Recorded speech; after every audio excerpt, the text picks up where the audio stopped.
Hey everybody, welcome back to my channel, In Search of Wonder. My name is Anne, and I am enjoying my last full week of summer before school starts. My kids and I'm a teacher, we go back to school next week, so I am just savoring every moment. I was able to have a really good time this week. My sisters and I went to two different really fun places for the day and had a great time. We went to Lancaster County, Pennsylvania earlier this week, where I got these beautiful flowers, this whole bouquet for $6 at the market there. Amazing, it's gorgeous. And then just today we went to Charlestown, West Virginia to explore and see a couple of coffee shops and stuff where I got this um, Black Dog coffee. I like to drink decaf in the evening, and this is locally roasted, which is my favorite kind. I mean, the fact that it's locally roasted. Any locally roasted coffee, I'm almost always like, it's always good. This one is roasted and packed by the Black Dog Coffee Company, Shenandoah Junction, West Virginia. So I'm looking forward to trying that because I'm actually out of decaf. So tonight, gonna brew some of this up. It'll be delicious. And right now I have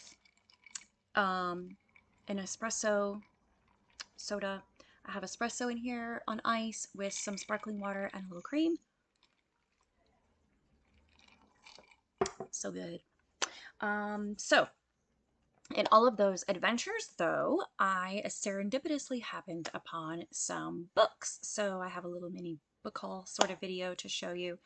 Um, so, um, in Lancaster County, Pennsylvania, so we went to this market that I'd never been to before called Roots. They had like a flea market area, and then there was the produce Amish farmers market type of place there, which was amazing. So many, like the produce, so inexpensive. I wish I had more arms to carry. I would have bought a lot more. But then a friend of ours who lives in the area, she took us to an amazing thrift store not far from there in New Holland, Pennsylvania, called Reuse It. I posted a video clip on Instagram. It should be in my stories, or my highlights actually. Originally, I put it in my stories, but I think it's in my highlights now. Um, anyway, I've never been to such an amazing thrift store. So good. And they had a huge book section. So I spent most of my time browsing the books and got a few books there. So I'll show you what those books are first. This one is called Coral Prey. So I have an old hymn book collection, and this is not old. This was like, when was this printed? 1996. Okay, well, I mean, it's younger than me. Let's put it that way. But it's not old in terms of hymn books, like not 100 years old or whatever. But what I got it for is that it has one, some songs that you don't find in a normal hymn book. Like there are songs I recognize, but they're not necessarily normally in a hymn book because they're not usually sung congregationally. They're usually sung like by a choir or, um, by someone performing, not necessarily congregationally. So it's a really great resource for me at work. And I won't bore you with any more details, but see, it has stuff like this with like the desiccant line, which is really useful for me at work.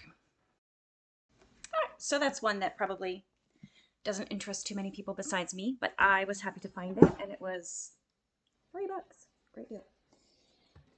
Then I got this Heaven by Randy Alcorn, which I have been wanting to read for a long time. I read his novel Safely Home a couple years ago and loved it so much. It's one of those, if people ask you, what is a book that has changed your life or had a big impact on you, that was one. Definitely gives you perspective as a believer.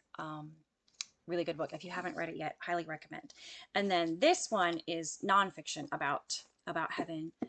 So I'm really looking forward to reading this. I read like, it was like a companion book that went with it, but it was like much smaller, and just had like the basics of it. But I've not read the full unabridged version, so I'm looking forward to reading that. And then I saw this one, Gospel Centered Mom by Brooke McLaughlin. Back in the day, like 15 years ago or so, I was a professional blogger. And my blog is not online anymore. I sold the websites and everything. and you won't be able to find it anymore. But um, Brooke McLaughlin was a blogger that her blog is still going. She was a blogger then. She had boys like I do, and kind of in the same season of life. And I really loved her perspective on prayer. So I saw this book by her in the bookstore, and I was like, oh, I really want to read that. I love her emphasis on prayer and being centered on the gospel in parenting, particularly. And then I got this book, Revealing Revelation by Amir Tsarfati. He is one of my favorite speakers. He's an Israeli and he's Christian, um, but he is able to give perspective um, on the Bible, and particularly prophecy about the future, about end times, eschatology as it relates to um, Jewish beliefs, and like the feasts and the symbols that God established in the Bible that all point to his overall plan and what he's doing for mankind, and including the future. He's a really engaging speaker. I've heard him speak once live, and really, really interesting guy, and really interesting, just more engaging the way that he speaks, and he has a great sense of humor, and he writes like he speaks. So I enjoyed his books, and I have not read this one, so I picked that one up for it was like $1 or $2. So got that one. So that's what I got at the thrift store in Pennsylvania. And then today in Charlestown, West Virginia, my sisters and I were just kind of wandering around trying to figure out where to go next. And I happened to look up and realize we were standing right next to a used bookstore. And I was like, how about here? How about we go here? Like, can we go here? Let's go in here. Yeah. So we went in, and they were very happy that I insisted on going to the bookstore, because we all walked out with multiple books in bags. So we all found something there, had a great time. It was an amazing bookstore, one of the best used bookstores I've been to. I'm glad it's only a half hour away from me, because that means I can go more often. Happy to have discovered it. It's called Fuzzy Dog Books and Music in Charlestown, West Virginia. And I put a reel on my Instagram, a little mini tour of it, so you can see what it looks like if you're curious. So the books that I bought there today,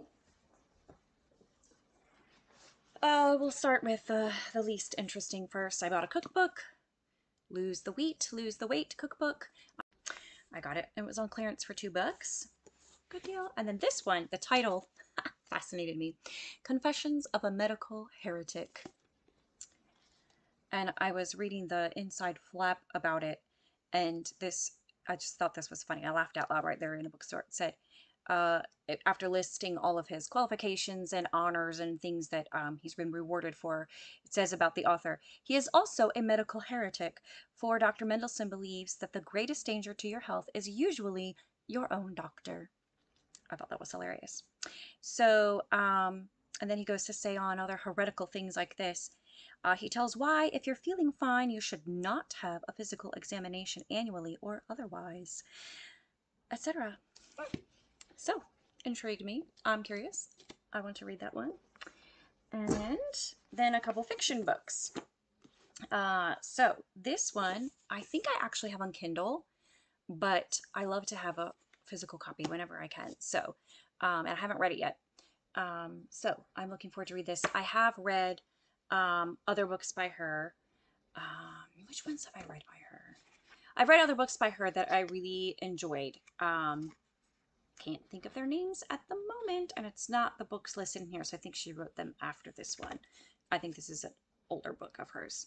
But anyways, I have not read it yet, and I'm looking forward to reading it because I liked other books by her. And then this one I found very intriguing, The Watsons by Jane Austen. This is one of her unfinished stories, and then some guy named John Coates finished it. So that's all I know about it. I thought that I had read everything in Jane Austen's canon, but I don't remember reading this unfinished one. I remember Sanditon, however you say that, but not this one. So I was reading, well, let's see what it says that it's about. The Matchmaking Miss. Lovely and lively Miss Emily Watson was a most determined young lady. It was clear to her that her 3 unmarried sisters and 1 bachelor brother all needed her guidance to find wedded bliss, and she made it her business to clear their paths to happiness, whether they asked for her aid or not. Sounds like Emma. All right, so I am looking forward to reading that and seeing how what the story is about. First of all, Emily Watson sounds like an intriguing character, and how this John Coates fellow finishes it. It was published in 1958, and then this printing was 1977. So anyway, that looks like fun. Add it to my growing Austen collection. So that is my haul, what I got this week before school starts. So I will be very busy starting next week. So who knows how often I can pop on here and make a video. But anyways, I hope you all have a fantastic day or week. And if you are in the throes of school and back to school and all of that stuff, enjoy it, have fun, drink your coffee, read your books, and I'll see you next time.